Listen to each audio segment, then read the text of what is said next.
ಗುರುರ್ಬ್ರಹ್ಮ ಗುರುರ್ವಿಷ್ಣು ಗುರುದೇವೋ ಮಹೇಶ್ವರಃ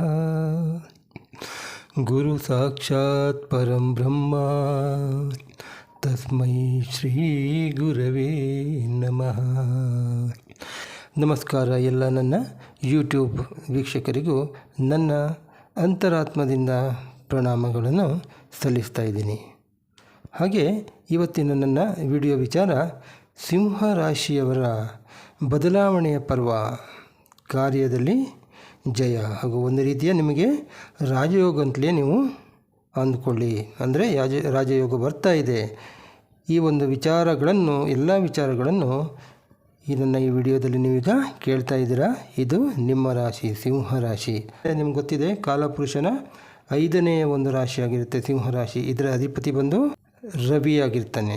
ಅವತ್ತು ರಾಜಂತರನೇ ಇರ್ತಾರೆ. ಸೊ ಅಂದರೆ ಕೆಲವು ಸಮಯದಲ್ಲಿ ಸ್ವಲ್ಪ ಕಷ್ಟ ಬರುತ್ತೆ, ಆದರೆ ಖಂಡಿತವಾಗ್ಲೂ ನೀವು ರಾಜರ ಥರನೇ ಇರ್ತೀರ ಅಂತ ಹೇಳ್ಬೋದು. ನೋಡಿ, ನಿಮಗೆ ಮೇ 14 ನಂತರ ಈ ನಿಮ್ಮ ಈ ರಾಶಿಗೆ ಬದಲಾವಣೆ ಆಗ್ತಾಯಿದೆ. ನಿಮ್ಮ ಕಾರ್ಯಗಳಿಗೆಲ್ಲ ಒಂದು ರೀತಿಯ ಒಂದು ಹೊಳಪು, ಅಂದರೆ ಕಾರ್ಯದಲ್ಲಿ ಜಯ ಆಗುತ್ತೆ, ಕಾರ್ಯ ಸಾಧನೆ ಆಗುತ್ತೆ, ಒಂದು ರೀತಿಯ ರಾಜಯೋಗ ನಿಮಗೆ ಇಲ್ಲಿ ಬರ್ತಾಯಿದೆ ಅಂತ ಹೇಳ್ಬೋದು. ಈ ಒಂದು ವಿಚಾರಗಳನ್ನು ನೀವೀಗ ಕೇಳ್ತಾ ಇದ್ದೀರ. ನೋಡಿ 14 ನಂತರ ರಾಜಯೋಗ ಅಂತ ನಾನೀಗ ಆಲ್ರೆಡಿ ಹೇಳಿದಂಗೆ, ಗುರುವು ನಿಮ್ಗೆ ಗೊತ್ತಿದ್ದ ಹಾಗೆ ವೃಷಭ ರಾಶಿಯಿಂದ ಈಗ ಮುಂದೆ 14 ನಂತರ ಮಿಥುನ ರಾಶಿಗೆ ಸಂಚಾರ ಮಾಡುವನಿದ್ದಾನೆ ಅಲ್ವಾ. ಹಾಗೆ ಗುರುವಿನ ಒಂದು 7ನೆಯ ದೃಷ್ಟಿ ಅಂದರೆ ನಿಮ್ಮ ರಾಶಿಯ 5ನೇ ಮನೆ, ಆಯಿತಾ. 5ನೇ ಮನೆ ಅಂದರೆ ಯಾವುದು? ಸಿಂಹ, ಕನ್ಯಾ, ತುಲಾ, ವೃಶ್ಚಿಕ, ಧನು ರಾಶಿ 5ನೇ ಮನೆ. ಅದು ನಿಮ್ಮ ಪೂರ್ವ ಪುಣ್ಯ ಸ್ಥಾನ ಅಂತ ಹೇಳ್ಬೋದು. ಒಂದು ರೀತಿಯಲ್ಲಿ ನಿಮ್ಮ ಹಿಂದಿನ ಕರ್ಮಗಳು ಎಲ್ಲವೂ ಕ್ಷಯವಾಗುವ ಒಂದು ಸಮಯ ಅಂತಲೇ ಹೇಳ್ಬೋದು. ಅಂದರೆ ನೀವು ಎಷ್ಟೋ ಏನೇನೋ ಮಾಡ್ಕೊಂಡು ಬಂದಿರ್ತೀರ, ಅದಕ್ಕೋಸ್ಕರ ತುಂಬ ಕಷ್ಟ ಅನುಭವಿಸಿದ್ದೀರ. ಆ ಒಂದು ಕರ್ಮಗಳೆಲ್ಲ ಈಗ ಹೊರಟೋಗ್ತಾ ಇದೆ. ಅಂದರೆ ಕರ್ಮಗಳೆಲ್ಲ ಒಂದು ರೀತಿಯಲ್ಲಿ ನಾಶವಾಗುತ್ತೆ, ಕ್ಷಯವಾಗುತ್ತೆ ಅಂತ ಹೇಳ್ಬೋದು. ಆ ಒಂದು ಸಮಯ ಕೂಡ ಇಲ್ಲಿ ಬಂದಿದೆ. ಹಾಗೂ ಕೆಲವರಿಗೆ ಸಂತಾನವನ್ನು ಬಯಸುವವರಿಗೆ ಸಂತಾನ ಯೋಗ ಹಾಗೂ ವಿದ್ಯೆ ಅಂತಂದರೆ ಯಾವುದೇ ರೀತಿಯ ವಿದ್ಯೆ ಇರ್ಬೋದು ಅಥವಾ ಹೈಯರ್ ಎಜುಕೇಷನ್ ಇರ್ಬೋದು, ಅದನ್ನು ಮಾಡಲಿಕ್ಕೆ ಅವಕಾಶಗಳು ಕೂಡ ಖಂಡಿತವಾಗಲೂ ಇಲ್ಲಿ ನಿಮಗೆ ಸಿಗ್ತಾ ಇದೆ, ಉಪಯೋಗಿಸ್ಕೊಳ್ಳಿ. ಮತ್ತು ಶುಭ ಕಾರ್ಯಗಳು, ಗೃಹದಲ್ಲಿ ಶುಭ ಕಾರ್ಯಗಳು ಒಂದು ನಡೆಯುವುದಕ್ಕೆ ಒಂದು ಉತ್ತಮವಾದ ಸಮಯ. ಹಾಗೂ ನಿಮ್ಮ ಆರೋಗ್ಯ ಕೂಡ ಇಲ್ಲಿ ಚೆನ್ನಾಗಿರುತ್ತದೆ. ಹಿರಿಯರ ಆಶೀರ್ವಾದ ಕೂಡ ನಿಮಗೆ ಸದಾ ನಿಮ್ಮ ಮೇಲಿರುವುದು ಅಂತ ನೀವು ಖಂಡಿತವಾಗಲೂ ನಿಮಗೆ ಅನುಭವಕ್ಕೆ ಬಂದಿರ್ಬೋದು. ಹಾಗೂ ಉದ್ಯೋಗದಲ್ಲಿ ಕೂಡ ನಿಮಗೆ ಒಳ್ಳೆಯ ರೀತಿಯ ಡೆವಲಪ್ಮೆಂಟ್ ಉಂಟಾಗುತ್ತೆ. ನೀವು ಬಹಳ ಕಷ್ಟಪಟ್ಟು ಉದ್ಯೋಗದಲ್ಲಿ ಕೆಲಸ ಮಾಡ್ತೀರ, ಕೆಲವರಿಗೆ ಉದ್ಯೋಗ ಇದ್ದಿಲ್ಲ, ಉದ್ಯೋಗ ಇದ್ದರೂ ಕೂಡ ಸರಿಯಾಗಿ ಅದರಲ್ಲಿ ಡೆವಲಪ್ಮೆಂಟ್ ಇಲ್ಲ, ಪ್ರಗತಿ ಇಲ್ಲ. ಅದಕ್ಕೆಲ್ಲ ನಿಮಗೀಗ ಒಳ್ಳೆಯ ಸಮಯ, ಒಳ್ಳೆಯ ಒಂದು ಡೆವಲಪ್ಮೆಂಟ್ ಆಗುತ್ತೆ, ಪ್ರಗತಿ ಆಗುತ್ತೆ. ಹಾಗೂ ನಿಮ್ಮ ಒಂದು ಇಂಕ್ರಿಮೆಂಟ್ ಆಗಲಿ ಅಥವಾ ನಿಮ್ಮ ಒಂದು ಪ್ರತಿಯೊಂದು ನಿಮ್ಮ ಒಂದು ಧನ ವೃದ್ಧಿಯಾಗುವ ಸಮಯ. ಮತ್ತು ದಶಾಭುಕ್ತಿಗಳಿಂದ ಏನಾದರೂ ಅಶುಭ ಫಲಗಳು ಏನಾದರೂ ನಡೀತಾ ಇದ್ದರೆ, ಈ ಗೋಚಾರದಲ್ಲಿ ಗುರುವಿನ ಒಂದು ಈ ಪ್ರವೇಶದಿಂದ ಹಾಗೂ ದೃಷ್ಟಿಯಿಂದ ನಿಮಗೆ ಹೆಚ್ಚಿನ ಒಂದು ಶುಭ ಫಲಗಳು ಖಂಡಿತವಾಗಲೂ ಇಲ್ಲಿ ದೊರೆಯೋದು. ಹಾಗೆ ಈ ಒಂದು ಅವಧಿ ನೀವು ನಾಡಿದ್ದು ಮೇ 14 ನಂತರ ಹೇಳಿದ್ನಲ್ಲ, ಈ ಒಂದು ಅವಧಿ ಅಂದರೆ ಇದರ ಒಂದು ಟೈಮ್ ಪೀರಿಯಡು 1 ವರ್ಷದವರೆಗೆ ಇರುತ್ತೆ.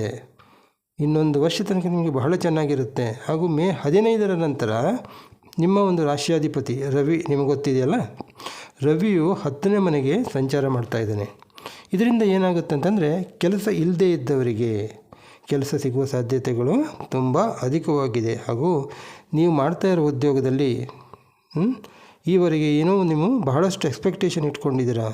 ಸೊ ನನಗೆ ಏನು ಡೆವಲಪ್ಮೆಂಟ್ ಆಗಿಲ್ಲ, ಯಾಕೆ ಆಗ್ತಾ ಇಲ್ಲ, ಬಹಳ ಕಷ್ಟ ಇದೆ. ಎಲ್ಲಿ ನೋಡಿದರೂ ಯಾವತ್ತೂ ಅಷ್ಟಮದಲ್ಲಿ ಶನಿ, ಅಷ್ಟಮದಲ್ಲಿ ಶುಕ್ರ, ಅಷ್ಟಮದಲ್ಲಿ ಬುಧ, ಈ ಥರ ನೀವೆಲ್ಲ ಅಂದ್ಕೊಂಡ್ಬಿಟ್ಟು ಭಾಳ ಒಂದು ನಿರಾಸೆಯಿಂದ ಇರಬೇಕಾದ್ರೆ ನಿಮಗೆ ಈಗ ಉತ್ತಮ ಅವಕಾಶಗಳು ಸಿಗ್ತಾ ಇದೆ. ನೀವು ಮಾಡಿದ ಒಂದು ಕೆಲಸಕ್ಕೆ ಪ್ರತಿಫಲ ಸಿಗ್ತಾ ಇದೆ ಅಂತ ಹೇಳ್ಬೋದು. ಕೆಲವರಿಗೆ ಪ್ರಮೋಷನ್ ಸಿಗ್ಬೋದು, ಕೆಲವರಿಗೆ ಇಂಕ್ರಿಮೆಂಟ್ ಆಗ್ಬೋದು, ಆಯಿತಾ. ಇಂಥ ಒಂದು ಅವಕಾಶಗಳು, ಒಂದು ಸಾಧ್ಯತೆಗಳು ಇಲ್ಲಿ ತುಂಬ ಜಾಸ್ತಿ ಇದೆ.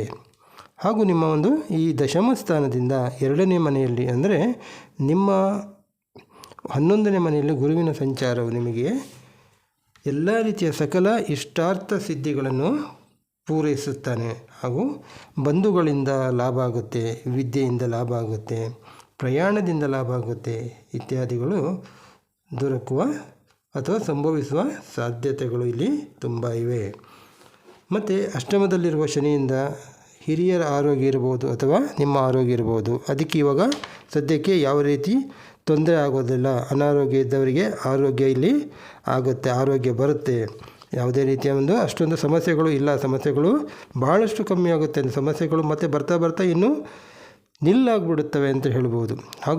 ಹಾಗೂ ಗುರುವಿನ 5ನೇ ದೃಷ್ಟಿ ಅದು ನಿಮ್ಮ ಮನೆಯಿಂದ 3ನೇ ಮನೆ ಅದರ ಮೇಲೆ ದೃಷ್ಟಿ ಬಿದ್ದಾಗ ನಿಮ್ಮ ಸಹೋದರ ಅಥವಾ ಸಹೋದರಿಯರು ಇರ್ಬೋದು, ಅವರಿಗೆ ಅನುಕೂಲವಾಗುತ್ತೆ. ಯಾವ ರೀತಿ ಅಂತಂದರೆ ಮನೆಯಲ್ಲಿ ಮಂಗಳ ಕಾರ್ಯಗಳು ಮತ್ತು ವಿವಾಹ ಹಾಗೂ ಗೃಹ ಪ್ರವೇಶ ಇತ್ಯಾದಿಗಳು ಕೂಡ ಇಲ್ಲಿ ನಡೆಯುವ ಸಾಧ್ಯತೆ ಇದೆ. ಮತ್ತು ಗುರುವಿನ 9ನೇ ದೃಷ್ಟಿ ನಿಮ್ಮ ಮನೆಯಿಂದ 7ನೇ ಮನೆಯ ಮೇಲೆ ಬಿದ್ದಾಗ ವಿವಾಹಕ್ಕೆ ಪ್ರಯತ್ನ ಪಡುವ ಯುವಕ ಯುವತಿಯರಿಗೆ ಯೋಗ್ಯ ವಧು ಅಥವಾ ವರಗಳು ಸಿಗುವ ಸಾಧ್ಯತೆಗಳು ತುಂಬ ಇದೆ. ಹಾಗೂ ದಂಪತಿಗಳಲ್ಲಿ ವಿವಾದಗಳು ಜಗಳಗಳು ಏನಾದರೂ ಆಗ್ತಾಯಿದ್ರೆ ಆವಾಗವಾಗ ಬೇರೊಬ್ಬ ವ್ಯಕ್ತಿಯ ಮೂಲಕ ಸಂಧಾನ ಆಗುವ ನಿರೀಕ್ಷೆಗಳು ಕೂಡ ಇಲ್ಲಿ ಭಾಳಷ್ಟು ಕಂಡು ಬರ್ತಾ ಇದೆ. ಹಾಗೆ ವ್ಯಾಪಾರಸ್ಥರಿಗೆ ತಾವು ಮಾಡುವ ವ್ಯಾಪಾರದಲ್ಲಿ ಹೆಚ್ಚಿನ ಲಾಭಗಳು ಆಗುವ ನಿರೀಕ್ಷೆಗಳು ಕೂಡ ಇಲ್ಲಿ ಕಂಡು ಬರ್ತಾ ಇದೆ. ಸದ್ಯದಲ್ಲಿ ನಿಮ್ಮ 4ನೇ ಅಧಿಪತಿಯಾದ ಕುಜನು ನೀಚನಾಗಿ ಡೆಬಿಲಿಟೇಟ್ ಆಗಿ 12ನೇ ಮನೆಯಲ್ಲಿರೋದರಿಂದ ಮನೆಯಲ್ಲಿ ಸ್ವಲ್ಪ ಸಮಾಧಾನ ತಾಳ್ಮೆಯಿಂದ ನೀವು ಇರಬೇಕಾಗುತ್ತೆ. ಯಾಕಂದರೆ ಭಾಳಷ್ಟು ಶ್ರಮ ಕೂಡ ಆಗ್ಬೋದು.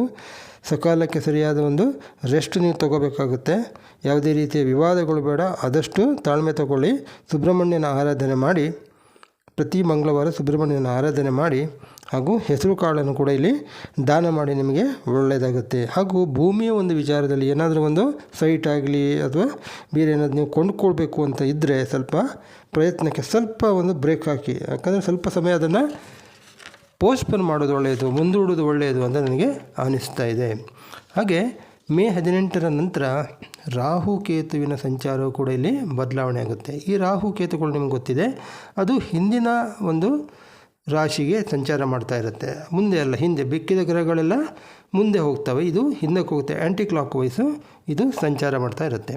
ಹಾಗೂ ಕೇತು ಬಂದು ನಿಮ್ಮದೇ ರಾಶಿಯಲ್ಲಿ 1.5 ವರ್ಷದ ತನಕ ಮೇ 18ರ ನಂತರ ಸ್ಥಿತನಾಗಿರ್ತಾನೆ.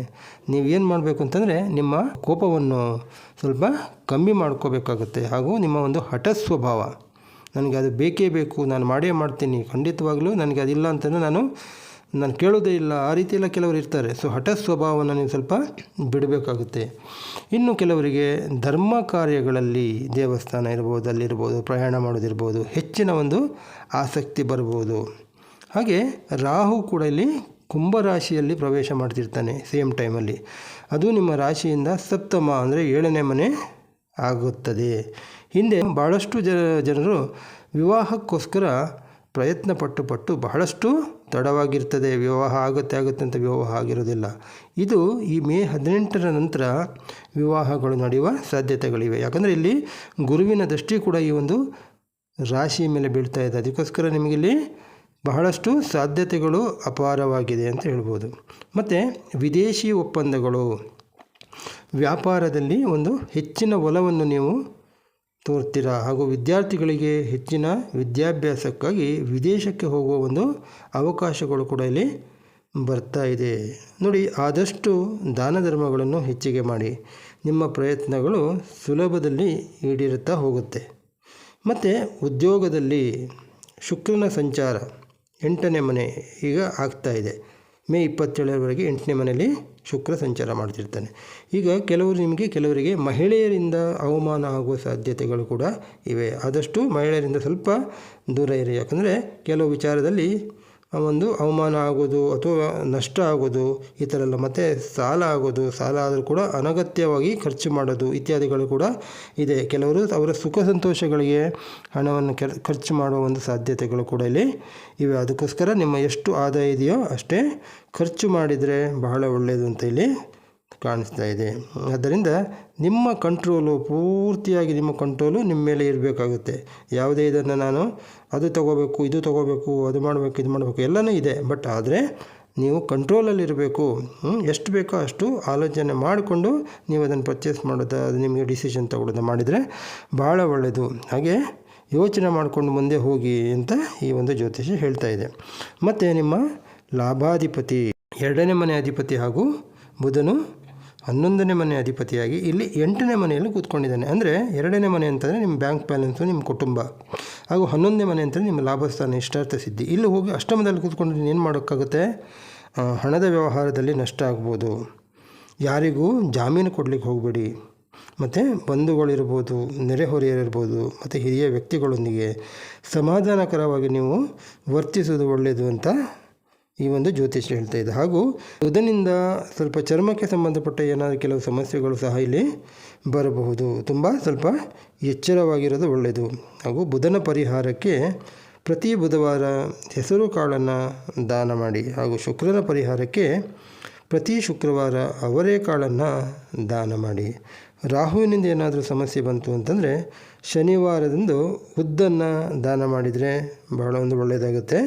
ಶನಿಯಿಂದ ನಿಮ್ಗೆ ಗೊತ್ತಿದೆ, ಕಪ್ಪು ಎಳ್ಳು ಅಥವಾ ಬಡವರಿಗೆ ಅಥವಾ ಕಷ್ಟದಲ್ಲಿರುವವರಿಗೆ ಸಹಾಯ ಮಾಡೋದರಿಂದ ಶನಿಗೆ ಬಹಳಷ್ಟು ಸಂತೋಷವಾಗುತ್ತೆ ಹಾಗೂ ನಿಮಗೆ ಇದರಿಂದ ಪ್ರಯೋಜನವಾಗುತ್ತೆ. ಹಾಗೂ ದಶರಥ ವಿರಚಿತ ಶನಿ ಸ್ತೋತ್ರವನ್ನು ಕೂಡ ಇಲ್ಲಿ ಪಠಣೆ ಮಾಡಿ ಎಳ್ಳೆಣ್ಣೆಯಲ್ಲಿ ನಿಮ್ಮ ಮುಖವನ್ನು ನೋಡಿ ಅದನ್ನು ದೇವರಿಗೆ ಅರ್ಪಿಸಿ, ಶನಿ ದೇವರಿಗೆ ಅರ್ಪಿಸಿ, ಇಲ್ಲ ಯಾವುದಾದ್ರೂ ಒಂದು ಬಡವರಿಗೆ ಕೂಡ ಇಲ್ಲಿ ದಾನ ಮಾಡ್ಬೋದು. ಇದರಿಂದ ನಿಮಗೆ ತುಂಬ ಅನುಕೂಲ ಆಗುತ್ತೆ.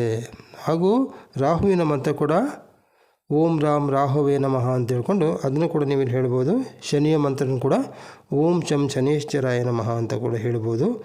ಬುಧನ ಮಂತ್ರ ಕೂಡ ಓಂ ಬುಧಾಯ ನಮಃ ಅಂತ ಕೂಡ ನೀವು ಹೇಳ್ಬೋದು. 108 ಸಾರಿ ಪ್ರತಿ ಬುಧವಾರ ಹೇಳಿ ಅದರ ಒಂದು ಧಾನ್ಯಗಳನ್ನು ನೀವು ದಾನ ಮಾಡಿದರೆ ನಿಮಗೆ ಇದರಲ್ಲಿ ಬಹಳಷ್ಟು ಅನುಕೂಲ ಆಗುತ್ತೆ ಅಂತ ಹೇಳ್ಬೋದು. ಇಷ್ಟು ವಿಚಾರಗಳನ್ನು ನಾನು ಸಿಂಹರಾಶಿಯವರ ಬಗ್ಗೆ ತಿಳಿಸಿಕೊಟ್ಟಿದ್ದೀನಿ. ಈ ವಿಡಿಯೋ ನಿಮಗೆ ಇಷ್ಟ ಆಯಿತು ಅಂತಂದರೆ ಒಂದು ಲೈಕನ್ನು ಕೊಡಿ ಹಾಗೂ ನಿಮ್ಮ ಫ್ರೆಂಡ್ಸ್ ಜೊತೆ ಶೇರ್ ಸಹ ಮಾಡಿ. ಸಹನಾವವತು ಸಹನೌ ಭುನಕ್ತು ಸಹ ವೀರ್ಯಂ ಕರವಾವಹೈ ತೇಜಸ್ವಿನಾವಧೀತಮಸ್ತು ಮಾ ವಿದ್ವಿಷಾವಹೈ.